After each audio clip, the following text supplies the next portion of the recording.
יברכך אדוני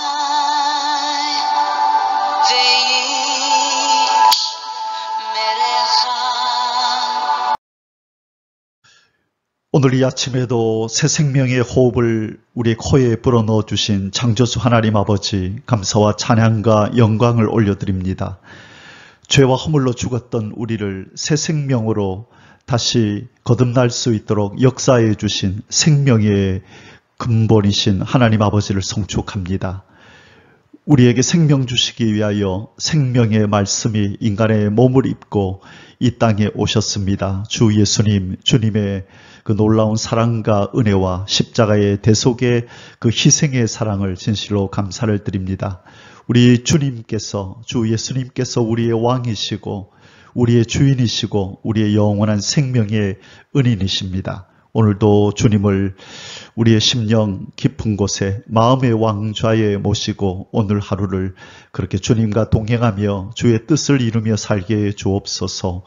성령 하나님, 오늘도 우리 안에 내주하시며 아름답게 예수 그리스도의 성품의 장성한 분량으로 우리를 성화시켜 가시는 그 역사를, 그 손길을 찬양합니다. 오늘도 우리를 온전히 사로잡으셔서 묵상하는 이 말씀을 통하여, 이 진리의 기운을 통하여 우리의 영혼을 개조하시고 더욱더 하나님의 온전한 성품으로, 신의 성품으로 다듬어져 갈 수 있도록 역사해 주옵소서. 이 시간을 우리 하나님 앞에 의탁하옵고 존귀하신 주 예수 그리스도의 이름으로 간절히 기도 올리옵나이다. 아멘. 할렐루야. 사랑하는 성도 여러분, 반갑습니다. 오늘은 1.189 성경 장별 강의 347번째 시간입니다. 오늘은 역대상 9장을 함께 공부하도록 하겠습니다. 오늘 제목의 말씀은 바벨론 포로에서 귀환한 자들의 명단입니다. 오늘 9장에서는요, 지금까지 이 이스라엘 12지파의 족보를 이렇게 장황하게 기록한 목적이 무엇인지가 분명하게 드러나는 장입니다. 1장에서 8장까지 여러 족보 이야기들이 쭉 이어졌었는데요. 오늘 이제 9장에서 이 족보의 결론이 나옵니다. 왜 이 족보 이야기를 지난하게 이렇게 이어왔는지를 오늘 결론을 내립니다. 오늘 본장은요, 이 바벨론 포로에서 돌아온 자들의 어떤 직무별, 출신별로 구분하여 이렇게 기록하고 있습니다. 또한 이 포로 귀환 후에 예루살렘에 거주한 이스라엘 백성들의 이 족보를 거주지 그리고 맡겨진 직무와 더불어 또한 소개하고 있습니다. 자, 그래서 이 직무별, 출신별, 또 거주지, 그들에게 맡겨진 사명이 무엇인지가 이렇게 구체적으로 기록되고 있는데요. 오늘 또 특이한 것은 오늘 9장에 사울 왕의 이 족보가 다시 한번 언급되고 있다는 것입니다. 특별히 이 9장은 이 1장에서 8장까지의 기록된 족보의 결론으로 이렇게 나타나고 있고요. 특별히 12지파별로, 자, 이것이 이제 역대상하의 주제이기도 한데요. 12지파별로 성전 중심의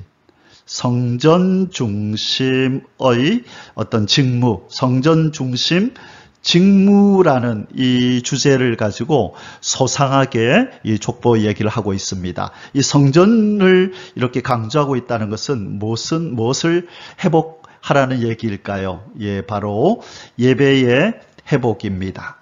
이스라엘 백성들이 70년 동안 이렇게 바벨론으로 포로로 끌려갔던 이유는 그들이 마땅히 섬겨야 할 하나님을 섬기지 아니하고 많은 우상들을 섬김에서 기인합니다. 그래서 하나님께서는 이 이스라엘 백성들이 다시금 그 하나님 백성의 정체성을 되찾고 하나님 앞에 인정받는, 사랑받는 언약의 백성으로 돌아오기 위해서는 바로 그들의 삶의 가장 중심적인 목표인 바로 하나님을 섬기고 하나님을 예배하는 예배 회복이 급선무라는 것을 누구보다 잘 알고 계셨습니다.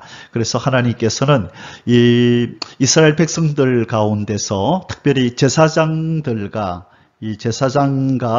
그 다음에 이 레위인을 중심으로 제일 먼저 예루살렘으로 돌아오게 해서 이 성전 예배를 회복하게 하셨습니다. 자, 여기에서 우리가 얻게 되는 교훈은 무엇입니까? 하나님께서 만일 우리의 삶이 이런저런 곳에서 무너지고 또 하나님과의 관계가 소원해지고 뭔가 우리의 영혼에 만족감이 없다면 우리가 제일 먼저 점검해야 할 것이 무엇인가? 바로 예배 생활이라는 것입니다. 그동안의 나의 예배 생활은 어떠하였는가? 하나님 앞에 내 자신을 온전히 내어드리고 하나님의 임재 앞에 나를 세우는 이 예배 시간에 내가 마음과 뜻과 정성을 다하여 임하였는가? 그렇지 않은가?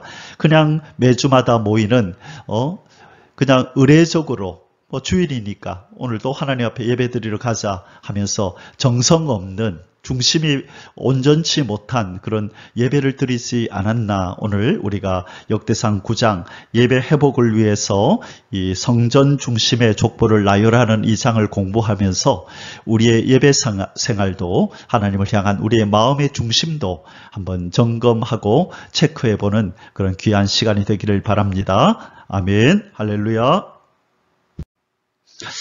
자, 오늘 우리가 공부하게 될 9장은 12지파 주요 계보를 이 족보를 나열하는 이 마지막 장입니다.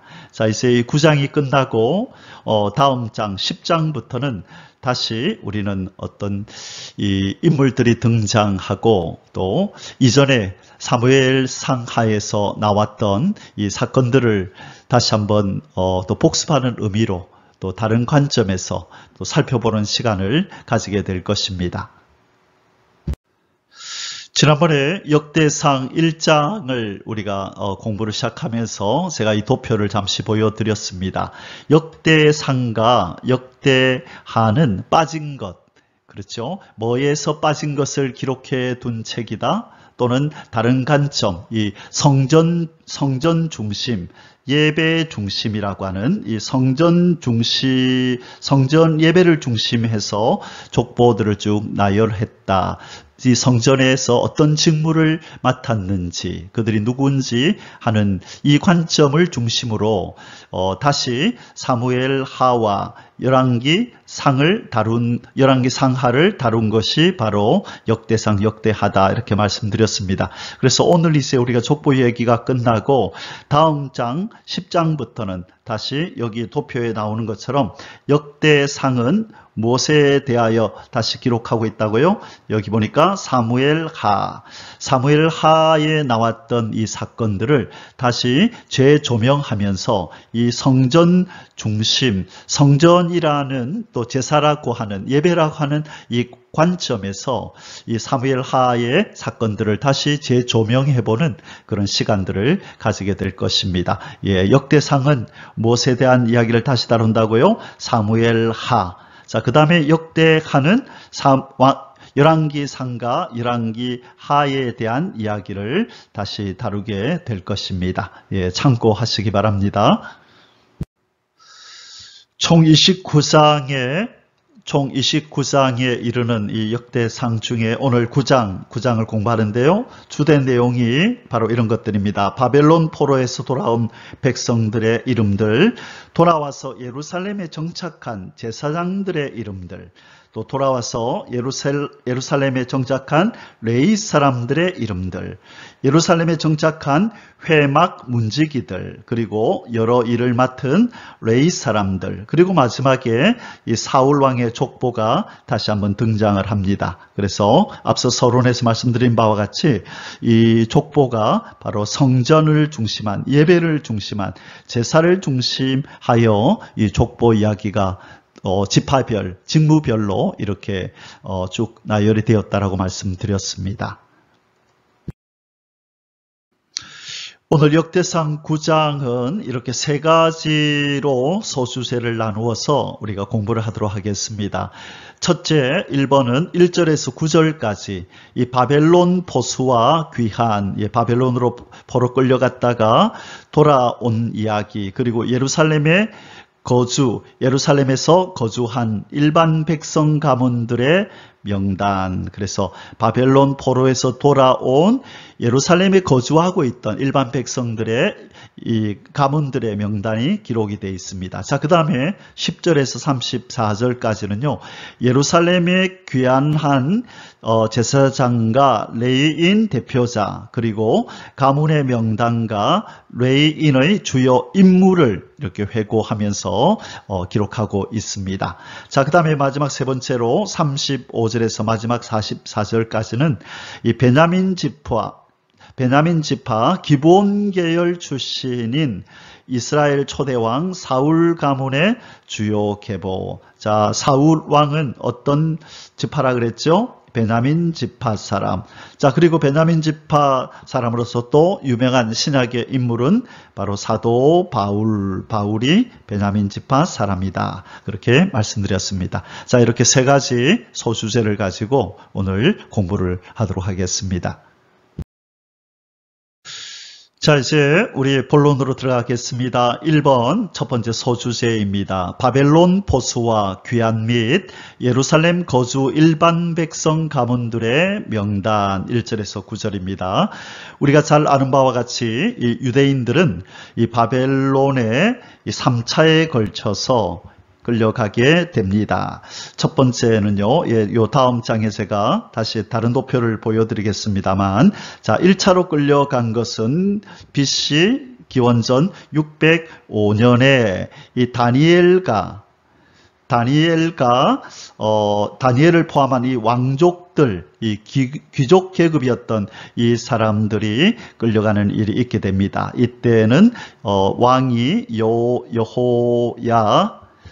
여호야김 때 이스라엘의 18대 왕이었던 여호야김 때 다니엘을 포함한 이 귀족들이 끌려갑니다. 다니엘과 세 친구가 바로 이때 끌려간 것이죠. 그리고 2차로 끌려간 것은 이 BC 597년에 이때 끌려가게 되는데요. 이때는 바로 19대 왕이었던 여호야긴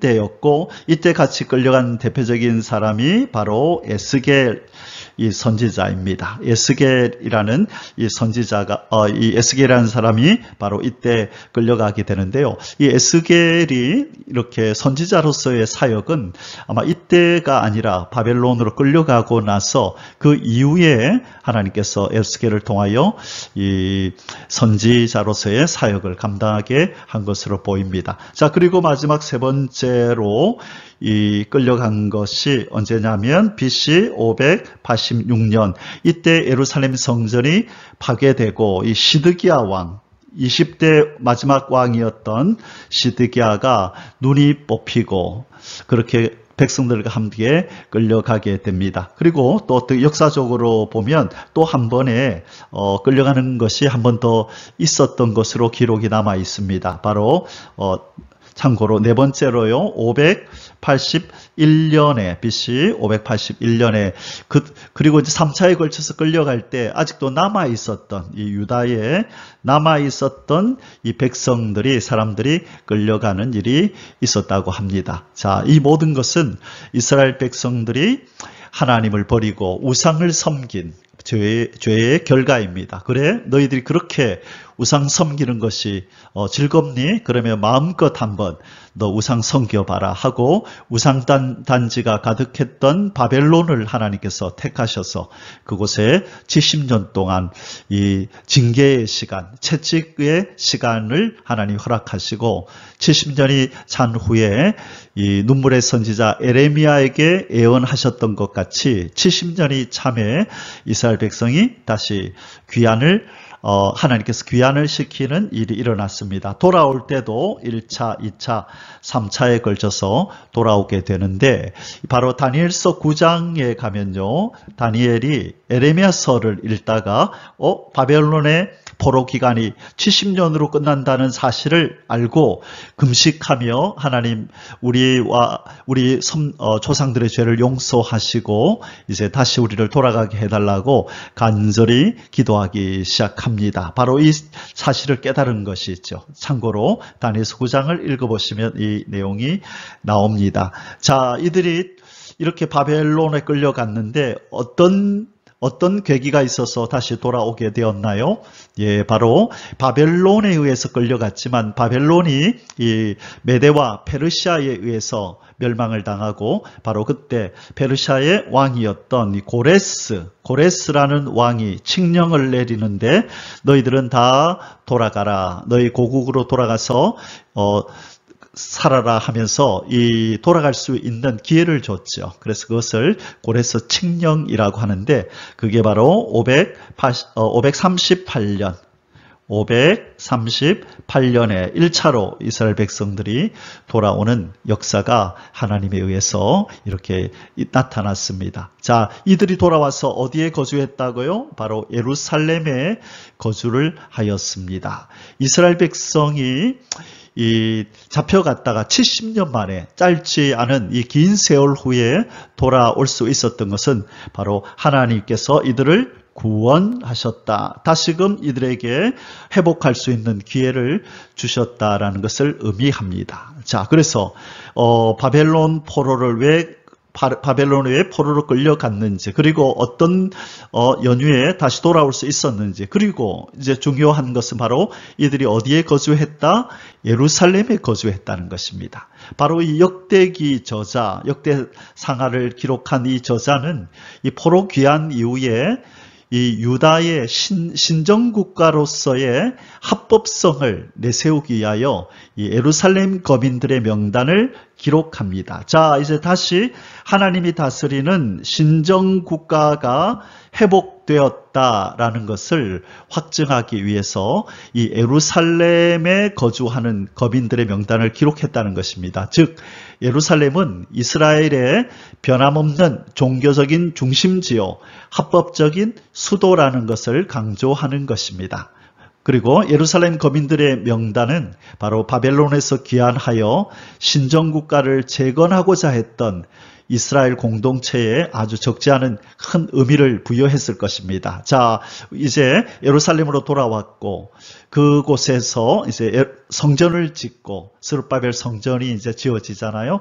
그래서 하나님이 다시 한번 우리에게 신정국가로서의 정체성을 부여하고 우리를 구원하셨다. 우리에게 회복하도록 은혜를 베푸셨다는 것을 확정하기 위해서 이 역대기 저자는 예루살렘에 거주하는 사람들의 명단을 기록한 것입니다. 자, 이때 예루살렘에 거주했던 사람들은 어떤 지파 사람들이었냐면 유다 지파, 그리고 바로 베냐민 지파, 바로 위에 있었던 베냐민 지파, 그 다음에 왼쪽 옆에 있었던 에브라임 지파, 그리고 므낫세 지파가 바로 예루살렘에 거주한 지파들의 이름입니다.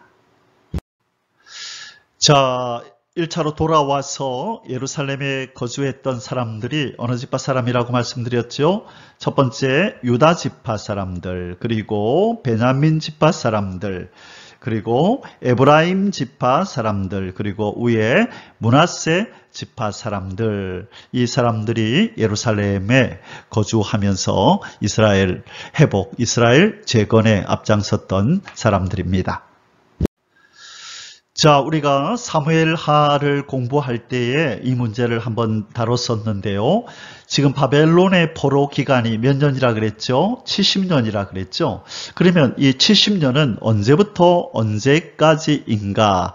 두 가지 견해가 있다라고 말씀드렸습니다. 첫 번째가 1차로 포로로 끌려갔던 BC 605년, 그래서 어떤 신학자들은 606년이라고 이렇게 말을 하는 사람도 있는데요. 그래서 605년이나 606년경에 끌려갔다가 그 다음에 이제 언제 돌아오냐면 1차로 돌아왔던 이 BC 538년 또는 537년이라고 하는데요.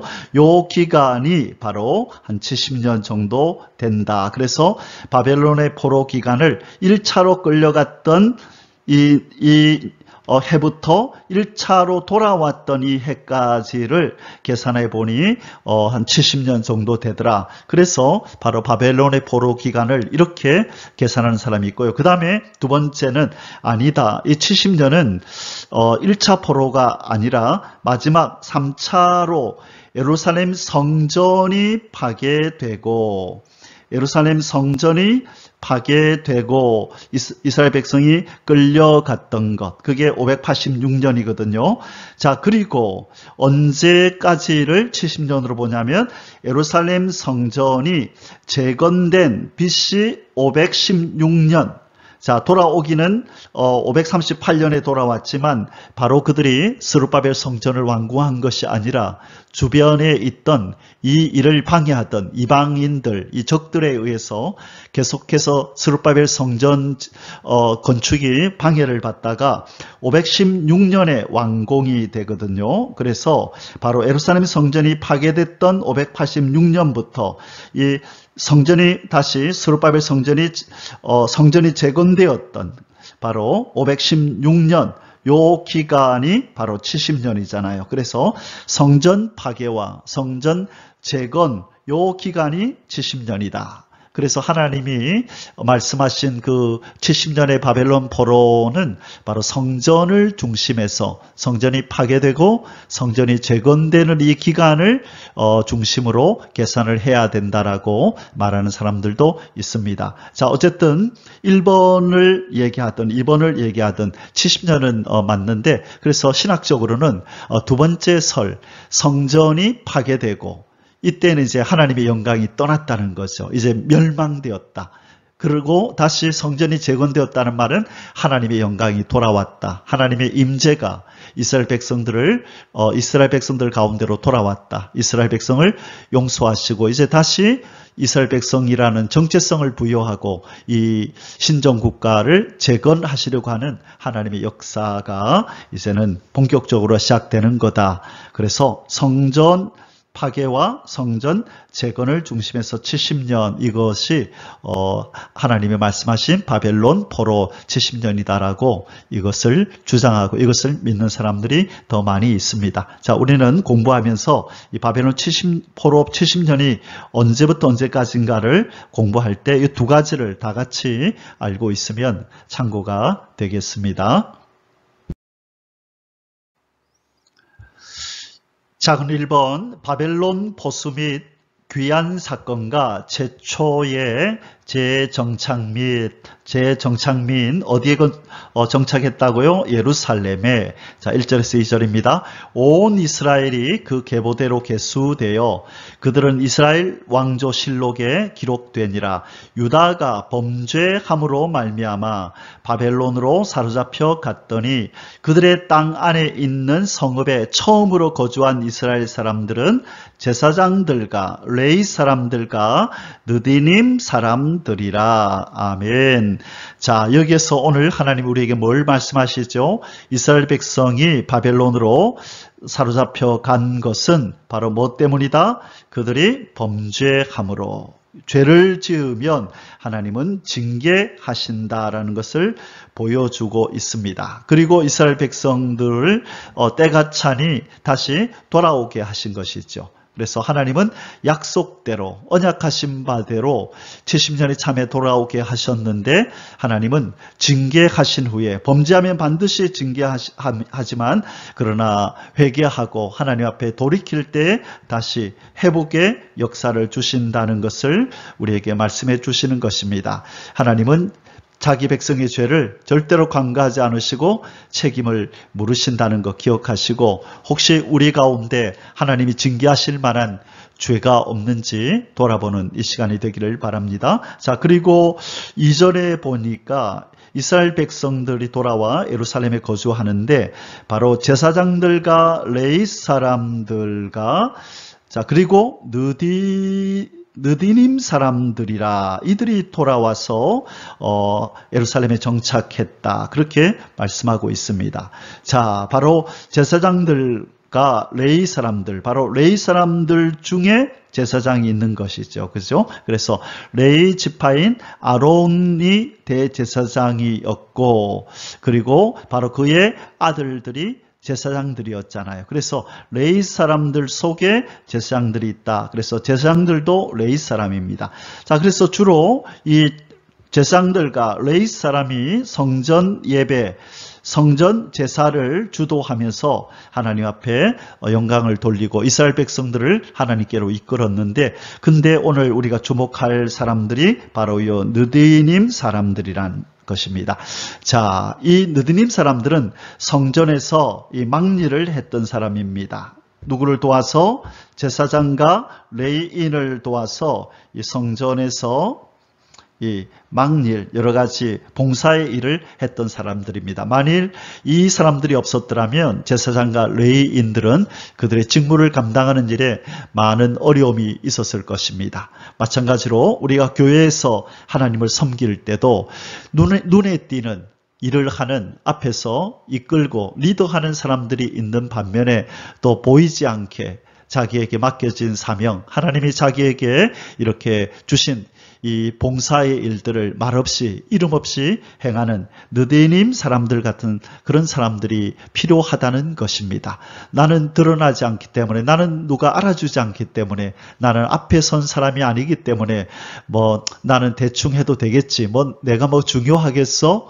라고 하는 이런 식의 생각은 옳지가 않은 것입니다. 아무리 작게 보이는 일이라 할지라도 하나님의 교회의 일은 모든 사람이 함께 협력하여 이루어가야 합니다. 어떤 사람은 앞장서서 일하고 어떤 사람은 뒷짐을 지고 방관자로서 그렇게 생활하는 것, 그것은 성도로서의 삶에 합당치 않은 모습입니다. 그래서 내가 제사장과 레위인들처럼 지도자격으로 앞에서 일을 하든지, 아니면 느디님 사람들처럼 이렇게 두드러지게 드러나는 일은 아닐지라도 이 제사장과 레위 사람들의 이 일을 돕는 일이라 할지라도 최선을 다하는 그런 모습을 보이는 저와 여러분이 될 수 있기를 주님의 이름으로 축복합니다. 아멘. 자, 작은 2번입니다. 귀환 후 예루살렘에 재정착한 유다와 베냐민 지파 주요 가문의 명단. 자, 어떤 지파 사람들이 예루살렘에 거주했다 그랬죠? 유다와 베냐민과 에브라임과 므낫세 자손. 자, 그렇죠? 그 중에서 이제 명단들이 나옵니다. 3절부터 보겠습니다. 유다 자손과 베냐민 자손과 에브라임과 므낫세 자손 중에서 예루살렘에 거주한 자는 유다의 아들 베레스 자손 중에 우대이니 그는 암미 후세 아들이요 오므리의 손자요 이므리의 증손이요 바니의 현손이며 실로 사람 중에서는 맏아들 아사야와 그의 아들들이요 세라 자손 중에서는 여우엘과 그 형제 690명이요 베냐민 자손 중에서는 하스누아의 증손 호다위아의 손자 무술람의 아들 살루요 여로함의 아들 이브느야와 미그리의 손자 우시의 아들 엘라요 이브니아의 증손 루엘의 손자 스바다의 아들 무술람이요 또 그의 형제들이라. 그들의 계보대로 계수하면 956명이니 다 종족의 가문의 우두머리들이더라. 아멘. 자, 우리가 처음 듣는 이름들이 대부분이지만 그러나 하나님의 역사에 있어서 이스라엘 신정국가 이스라엘을 재건하는 일에 있어서 아주 중추적인 일을 그 사명을 감당했던 사람들의 이름이라서 하나님이 기록하게 하셨고 우리로 이 이름들을 기억하며 이름을 부르라 그렇게 말씀하셔서 우리가 함께 읽었습니다. 자, 이제 두 번째 소주제를 공부하도록 하겠습니다. 예루살렘 귀환 제사장과 레위인 대표자 및 제사장과 레위인 대표자들의 명단이 나오고요. 및 가문의 명단, 그 가문의 명단, 그리고 레위인의 주요 임무 회고. 자, 레위인이 어떤 임무를 맡아서 일을 했었는지 이 내용들을 다룹니다.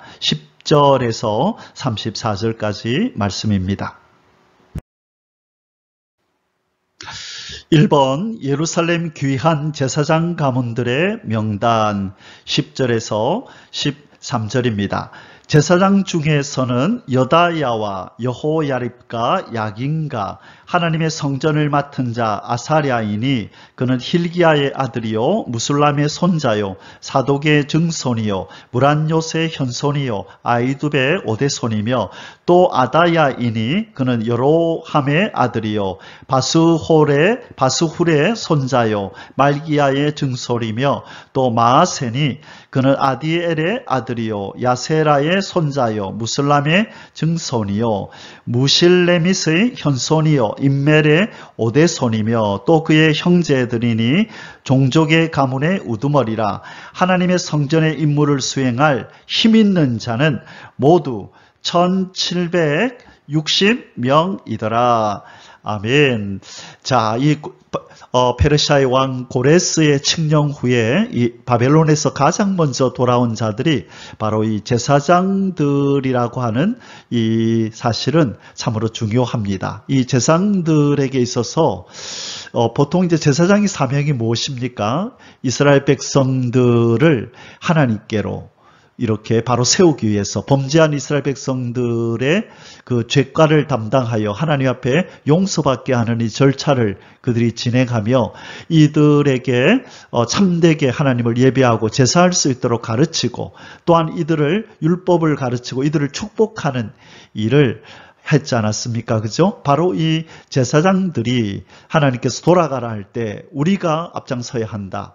우리가 가서 성전을 재건하고 우리가 가서 예배를 회복하고 제사를 회복하여 하나님 앞에 이 백성들이 바로 설 수 있도록 해야 한다. 이것이 우리에게 주어진 당면과제이다라는 것을 이들은 깨닫고 제일 먼저 돌아온 것입니다. 그래서 이들은 백성들을 축복하고 율법을 가르치고 이 제사를 회복하여 하나님과 이스라엘 백성들과의 관계를 다시금 복구하는 일에 앞장섰던 사람들입니다. 자, 특별히 13절에 이런 구절이 있었죠. 하나님의 성전의 임무를 수행할 힘 있는 자는 모두 1760명. 이 영향력을 발휘할 수 있는 이 힘 있는 사람들이 이렇게나 많이 하나님이 남겨두었다는 것입니다. 이들이 바로 남은 자요, 이긴 자요.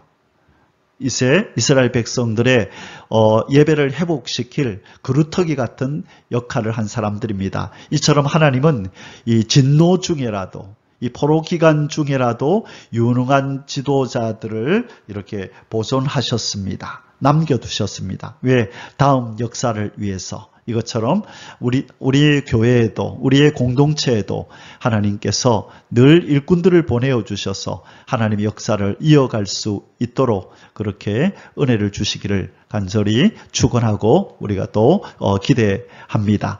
자, 오늘 이렇게 하나님께서 남겨준 자들이 몇 명이라고요? 1760명. 그리고 누가 제일 먼저 돌아와서 이 재건을 위해서 힘썼다고요?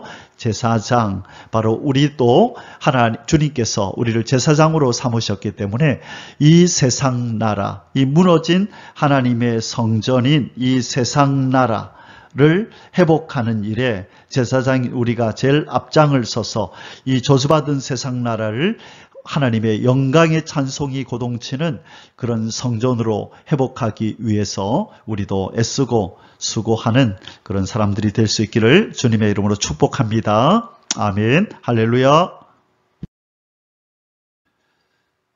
2번 예루살렘 귀한 일반 레위인과 찬양단 대표자들의 명단 14절에서 16절입니다.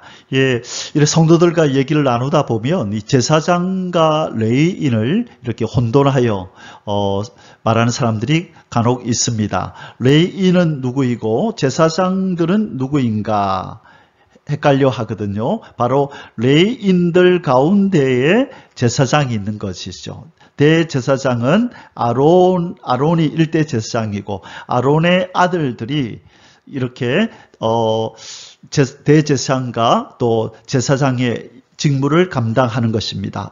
아론은 물론 레위 지파죠. 그래서 레위 지파 중에 대제사장과 제사장이 있고 나머지 사람들은 바로 이들을 도와서 성전 제사를 이렇게 원활하게 하는 일에 봉사했던 사람들이다. 그렇게 이해하면 되겠습니다. 이들 가운데서 바로 찬양단도 이렇게 뽑혔던 것입니다. 자, 그러면 14절에서 16절 성가대원들, 지금으로 말하면 성가대원들의 이름들이 등장을 하는데요.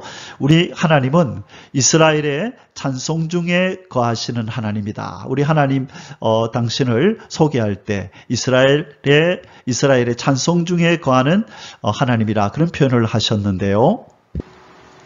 시편 22편 3절에서 그렇게 하나님께서 말씀하셨죠. 시편 22편 3절에 이스라엘의 찬송 중에 거하시는 주여 주는 거룩하시니이다.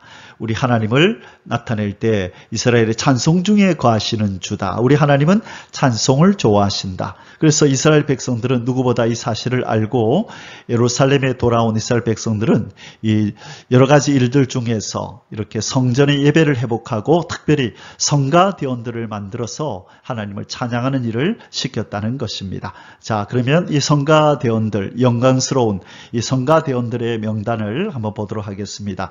레위 사람 중에서는 무라리 자손 스마야이니 그는 핫숲의 아들이요 아스리감의 손자요 하사랴의 증손이며 또 박박갈과 헤레스와 갈랄과 마따냐이니 그는 미가의 아들이요 시그리의 손자요 아삽의 증손이며 또 오바댜이니 그는 스마냐의 아들이요 갈랄의 손자요 여두둔의 증손이며 또 베레갸이니 그는 아사의 아들이요 엘가나의 손자라 느도바 사람의 마을에 거주하였더라. 자, 우리도 발음하기도 힘든 이름들이지만 우리 하나님을 성전에서 예배 찬송함으로 영광을 돌렸던 성가대원들의 이름들입니다.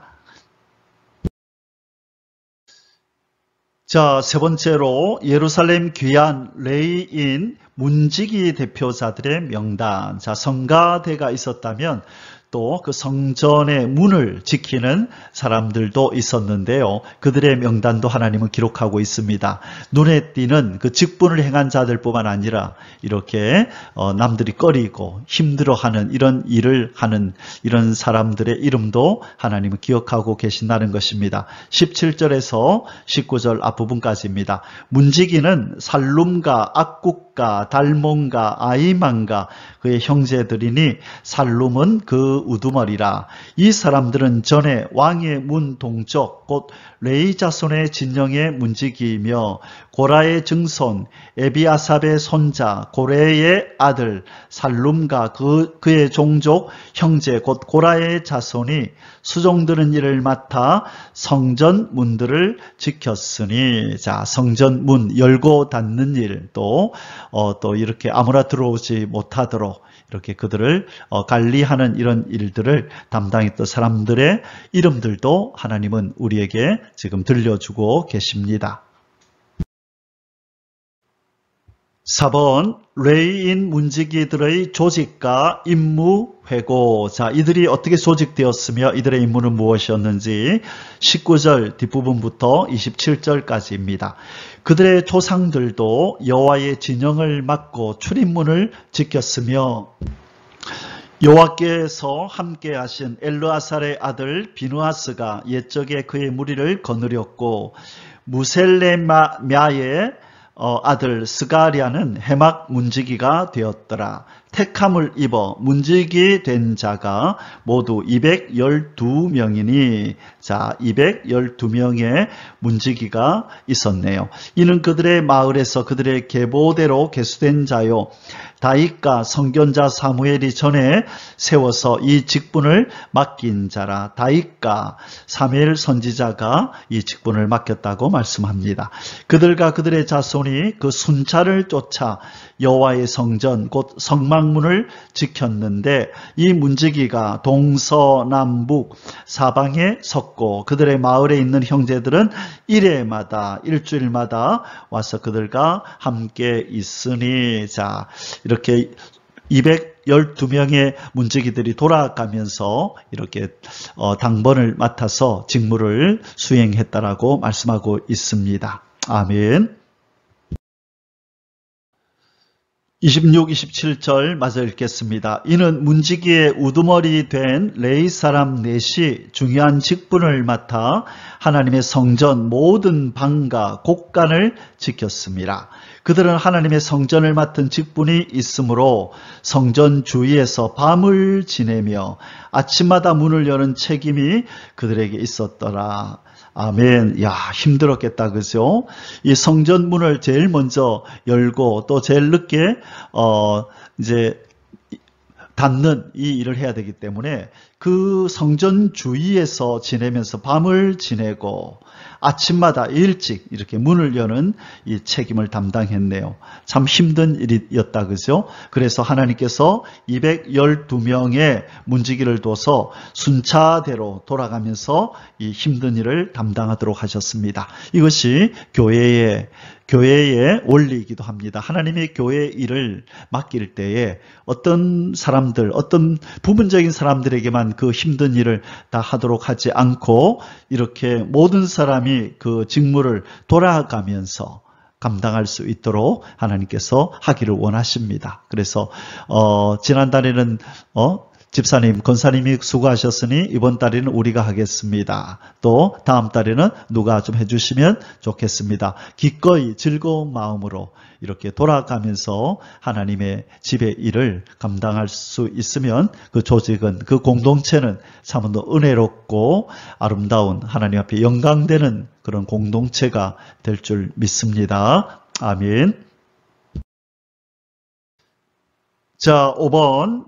기타 레위인의 주요 임무 회고. 자, 제사장도 나왔고, 그 다음에 성가대도 나왔고, 그 다음에 문지기도 나왔고, 그리고 성전의 막리를 하던 느디님 사람들의 이름도 이렇게 나왔고, 자, 이제 기타 그 외에 이 레위인들 성전의 일에 봉사했던 사람들의 임무가 쭉 나옵니다. 그리고 그 이름도 나오는데요. 우리 한번 읽어보도록 하겠습니다. 28절에서 34절. 그 중에 어떤 자는 섬기는 데 쓰는 기구를 맡아서 그 수요대로 들여가고 수요대로 내오며, 자, 성전 예배 때 쓸 어떤 물건들, 그릇들, 또 부삽들, 이런 것들을 가져오고 또 다시 갖다 놓고 하는 일을 하는 사람이 있었습니다. 또 어떤 자는 성소의 기구와 모든 그릇과 고운 가루와 포도주와 기름과 유향과 향품을 맡았으며, 또 제사장의 아들 중에 어떤 자는 향품으로 향기름을 만들었으며, 고라 자손 살룸의 맏아들 마띠디아라 하는 레위 사람은 전병을 굽는 일을 맡았으며, 자, 떡을 굽는 일, 향품을 만드는 일, 이런 각기 여러 가지 일들을 담당한 사람들이 있었다고 합니다. 또 그의 형제 그앗 자손 중에 어떤 자는 진설하는 떡을 맡아 안식일마다 준비하였더라. 자, 떡상에 올릴 그런 떡을 맡아서 안식일마다 이렇게 새로 갈아서 올리고 하는 일을 맡은 사람도 있었네요. 또 찬송하는 자가 있으니 곧 레위 우두머리라. 그들은 골방에 거주하면서 주야로 자기 직무에 전념함으로 다른 일은 하지 아니하였더라. 자, 특별히 눈에 띄는 구절입니다. 이 하나님을 찬송하는 이 레위 사람들은 골방에 거주하면서 자기 일에 전념했네요. 하나님을 잘 찬송할 수 있도록 그렇게 아마 밤잠을 설치면서 연습하고 또 연습하고 그렇게 했던 것 같습니다. 다른 일을 하지 않고 이 일에 전념했다고 얘기합니다. 자기에게 주어진 일에 최선을 다하고 최상의 이렇게 실력으로 하나님 앞에 영광 돌리고 자기의 직무를 수행하기 위해서 다른 일을 내려놓는 이런 프로 정신, 이런 전문가 정신이 하나님의 일을 하는 사람들에게는 필요합니다. 이 참으로 중요한 일을 뒷전으로 한 채 다른 부차적인 일들에 시간과 에너지를 낭비하는 일이 있어서는 안 되겠습니다. 우리에게 주어진 1차 임무, 직무가 무엇인지를 알고 가장 우선순위에다가 그 직무를 두고 그리고 그 외에 다른 것들은 그 다음 순서로 이렇게 내어놓아야만 우리의 삶이 또 우리에게 사명을 맡기신 하나님께서 참 기뻐하시고 우리의 삶은 의미 있고 가치 있고 하나님 앞에 영광을 돌려드리는 그런 삶이 될 줄 믿습니다. 아멘. 34절입니다. 그들은 다 레위 가문의 우두머리이며 그들의 족보의 우두머리로서 예루살렘에 거주하였더라. 아멘. 할렐루야.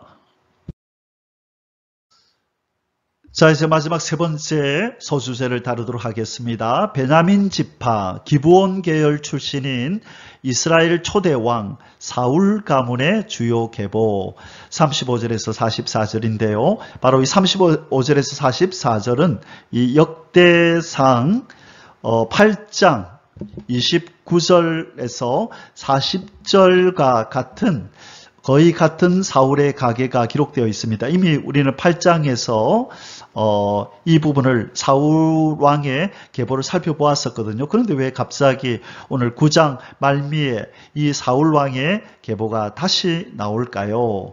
그것은 바로 이 사울가의 패망을 밝히기 위함이라고 신학자들은 봅니다. 왜 갑자기 사울의 족보 이야기를 다시 다룰까? 바로 이들이 이 사울가가 패망하였다.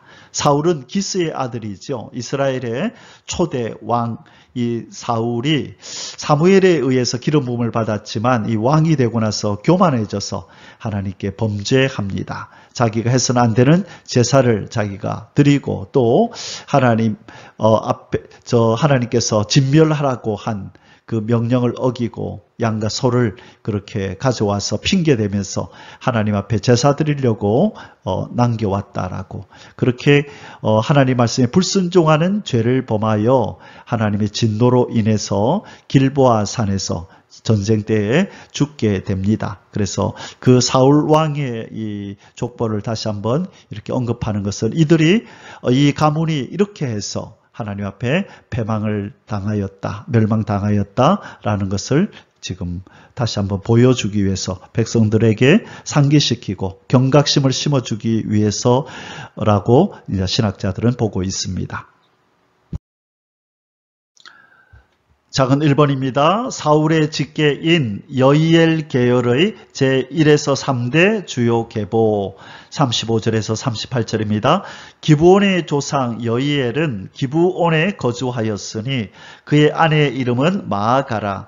그의 맏아들은 압도니오, 다음은 술가, 기스와 바알가, 넬가, 나답가, 그돌가, 아이오와 스가랴와 미글롯이며 미글롯은 시므암을 낳았으니 그들은 그들의 친족들과 더불어 마주하고 예루살렘에 거주하였더라. 아멘.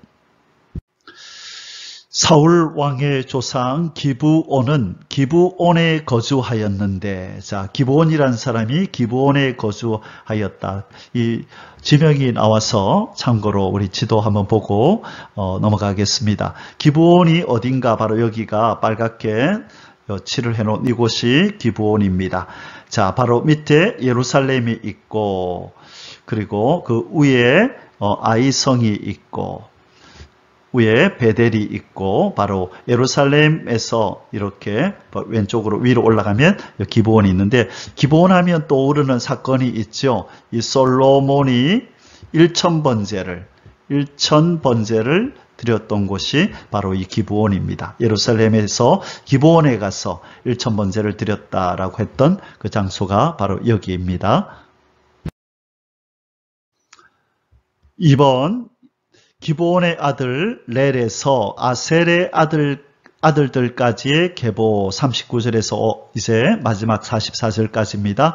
넬은 기스를 낳고 기스는 사울을 낳고 사울은 요나단과 말기수아와 아비나답과 에스바를 낳았으며 요나단의 아들은 무립바알이라. 자, 여기서 무립바알이란 말은 우리에게는 무미보셋이란 이름으로 더 익숙하죠. 예, 무립바알이라. 무립바알은 미가를 낳았고 미가의 아들들은 비동가, 멜렉가, 다레아와 아하스이며 아하스는 야라를 낳고 야라는 알레멕과 아스마웻과 시므리를 낳고 시므리는 모사를 낳고 모사는 비느아를 낳았으며 비느아의 아들은 느바야요 그의 아들은 엘르아사요 그의 아들은 아셀이며 아셀이 6 아들이 있으니 그들의 이름은 아스리감과 보그루와 이스마엘과 스아랴와 오바댜와 하나니라.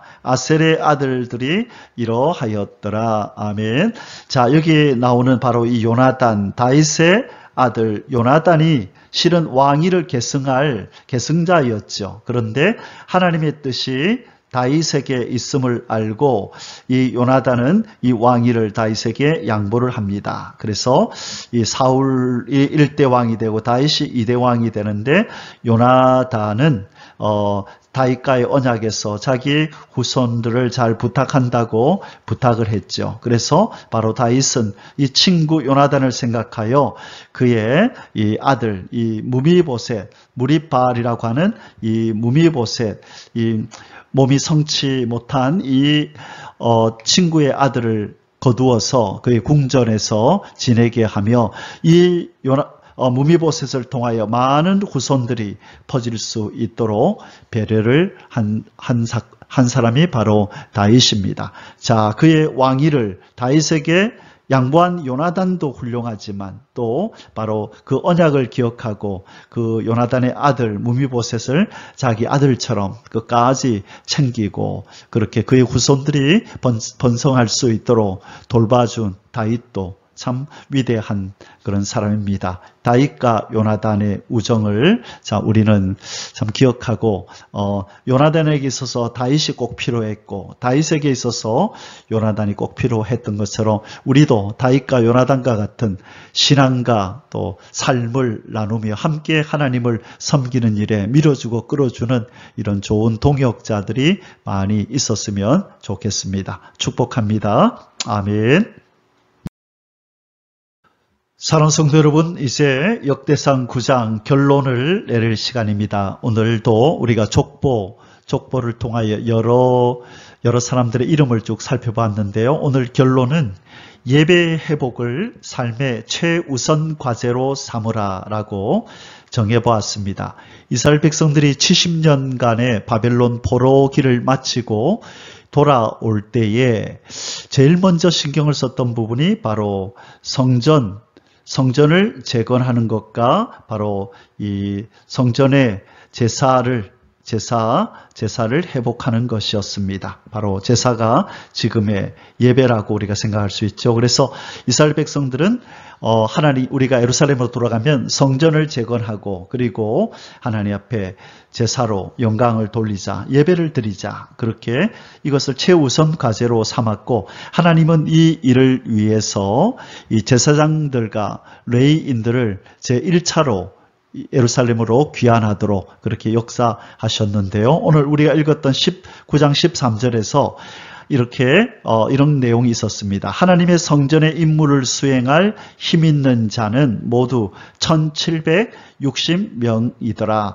하나님께서는 이 이방의 땅에서 이들이 70년 동안 지내는 동안에도 이렇게 영향력을 발휘할 하나님의 백성으로서 이 신정국가를 재건하여 예배 공동체를 회복할 수 있는 이 일에 영향력을 크게 발휘할 1760명의 사람들을 남겨뒀다고 말씀합니다. 바로 이들이 돌아가서 이 성전을 재건하고 이 성전 제사, 성전 예배를 복원할 수 있도록 하나님이 미리 손을 써 두신 것이죠. 바로 하나님은 자기 백성이 예배를 제일 먼저 회복하도록 그것이 하나님과의 관계를 회복하는 지름길이라는 것을 아셨기에 이 일을 행할 수 있도록 사람들을 남겨두셨습니다. 사랑하는 성도 여러분, 저와 여러분의 삶의 가장 우선순위가 무엇입니까? 무엇 때문에 여러분은 하루를 사시고 일주일을 사십니까? 바로 그것이 예배가 되어야 한다는 것입니다.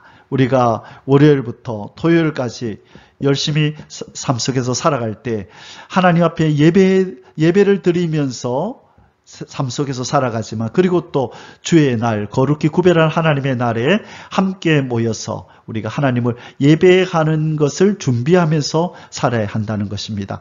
예배는 해치우는 것이 아닙니다. 예배는 다른 또 세상의 삶을 위해서 빨리 가서 교회에 가서 한두 시간 예배를 드림으로, 예배를 해치우고 빨리 다른 일을 해야 되겠다는 마음으로 드리는 것이 예배가 아닙니다. 우리의 삶의 중심에는 예배가 내 삶의 중심이고, 예배가 내 존재의 의미다라고, 존재의 의미라고까지 우리는 생각해야 됩니다.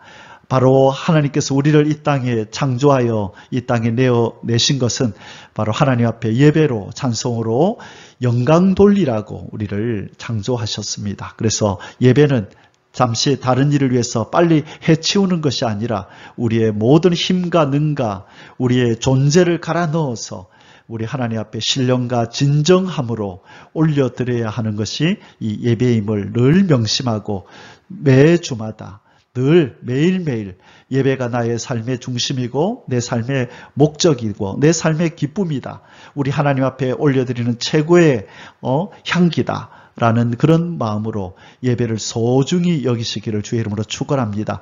몸이 아파서 정말로 하나님 앞에 나아올 수 없는 그런 지경이 아니라면 우리는 다른 일들을 다 뒤로 하고 하나님 앞에 우리의 존재의 목적인 예배를 최우선으로 하며 올려드리는 그런 복된, 그런 아름다운 하나님의 사람들이 다 되시기를 축복합니다. 아멘. 할렐루야. יברכך